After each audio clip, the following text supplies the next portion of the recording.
Bom, eu ia gravar um vídeo agora, eu estava aqui organizando o escritório para gravar um vídeo para o Instagram, num modelo que eu já venho gravando. Só que devido a problemas técnicos com o microfone, que é um problema recorrente, eu não estou conseguindo gravar o vídeo agora. E eu não queria que isso fosse algo que isso fosse um obstáculo, algo que fosse me impedir do meu intento de gravar esta mensagem.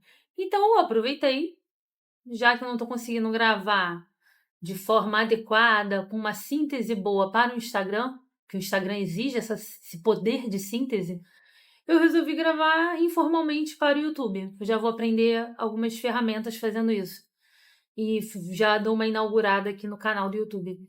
Mas o que eu queria falar nessa mensagem, o que eu queria trazer nesse vídeo que vou gravar para o Instagram depois, é sobre tudo o que deixamos de fazer porque julgamos ser impossível. No dia 31 de dezembro, quase meia-noite, um amigo me mandou uma mensagem. Nessa mensagem ele tinha um desafio que ele falou assim: tu acha que consegue fazer? Tipo, já quase no horário da virada, né? Aí eu falei: vambora, vou tentar. O desafio, eu gosto muito de jogos, gosto de desafios psicológicos e analisar, buscar padrões. E o desafio parecia exigir isso. Então, como que ele era? Eu vou deixar aqui em algum lugar do vídeo. Ele é um padrão que do lado esquerdo, uma sequência de kanjis do japonês. Do lado esquerdo, do lado direito, uma sequência numérica. Do lado esquerdo são 10 kanjis, do lado direito 9 números. E você tem que descobrir qual é o 10º número dessa sequência.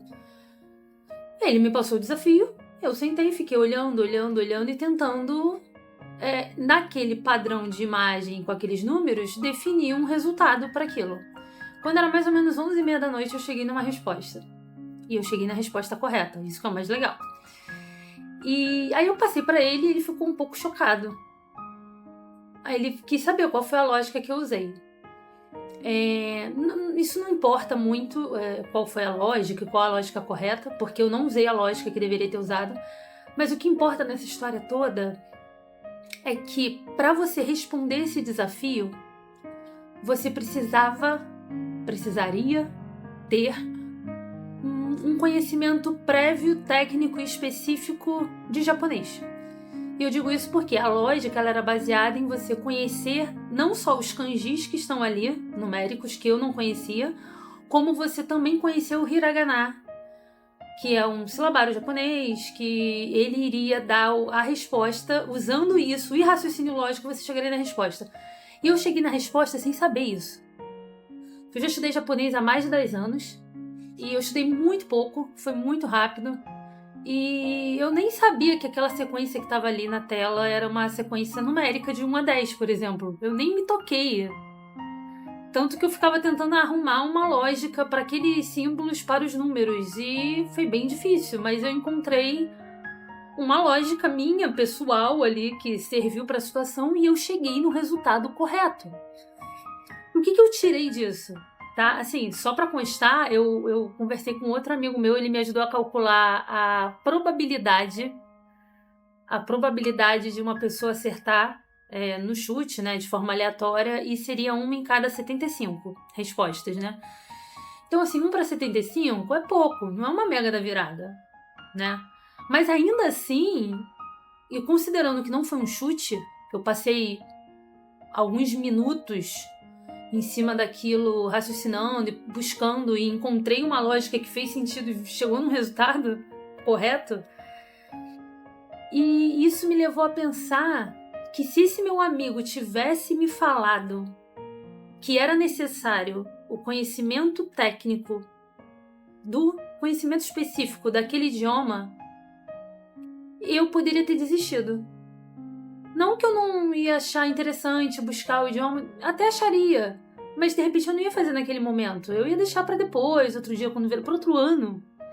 E eu fiquei tentando resolver naquele momento porque eu achei que era resolvível. Eu achei que era execuível, então eu simplesmente fiz. E aí eu fiquei pensando quantas coisas a gente não deixa de fazer na nossa vida porque a gente considera que é impossível, que não é viável, que a gente não vai conseguir, que a gente não é capaz. E aí me lembrou também, tem uma fábula fábula com animaizinhos, né? Sempre traz uma mensagem, que é do sapo. Tinha um sapo, na verdade, sei lá, um grupo de animais, e eles estavam participando de uma competição. E a plateia ficava falando que eles não iriam conseguir, que era muito difícil o que eles estavam tentando fazer. E um a um foi desistindo, até que o sapo ganhou. E aí quando foram conversar com o sapo, descobriram que o sapo era surdo. E aí também me leva à mesma conclusão. Ele não ouviu o que as pessoas, o que a plateia tinha para dizer em relação a se era possível ou não, se era execuível ou não. Ele simplesmente achou que era execuível, foi lá e executou. E foi assim que ele chegou no objetivo dele, né? Então, muitas vezes a gente deixa de executar coisas por julgar que elas não são execuíveis.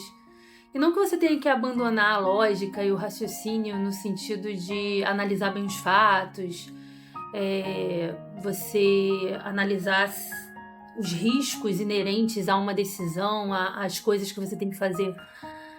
Mas fazer isso, às vezes, é tão comum. Isso não é o mais difícil. O mais difícil é você abandonar os medos. O mais difícil é você abandonar o que te prende. É você abandonar o que te diz que aquilo é impossível.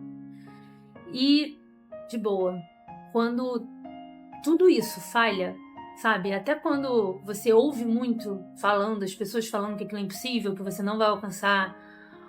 Ou se você tem uma mentalidade boa e ainda assim tem circunstâncias que você não consegue sobrepor, lá no final, quando tudo falhar, né, seja a tua mentalidade, seja as circunstâncias que te cercam, nada estiver ao seu favor, tem Deus. Dizem que que o impossível é a especialidade de Deus. Eu acredito muito nisso. Eu acredito muito na nossa capacidade em correr atrás e conseguir pleitear, conseguir alcançar o que a gente quer.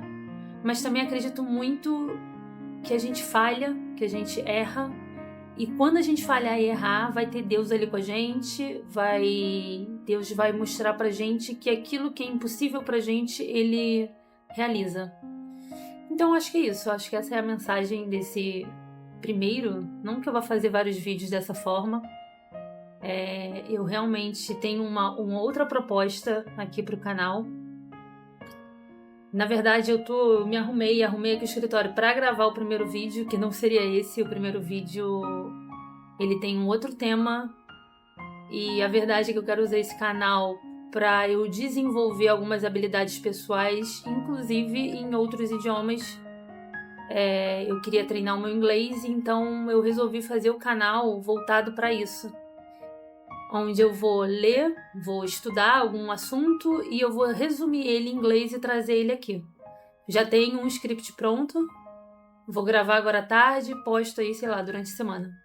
Mas é isso, então não deixem que as pessoas e as circunstâncias façam vocês acreditarem que algo é impossível. Tenta, vai, sabe? Tem a questão também do ser obcecado, de você tentar até conseguir. Isso é algo que muitas vezes fica acima de conhecimento técnico acumulado e sem ser utilizado. Isso está acima também de alguma habilidade inata que a pessoa tenha. A vontade e a obsessão por querer fazer aquilo acontecer muitas vezes faz aquilo acontecer. E é isso. Tchau e até a próxima.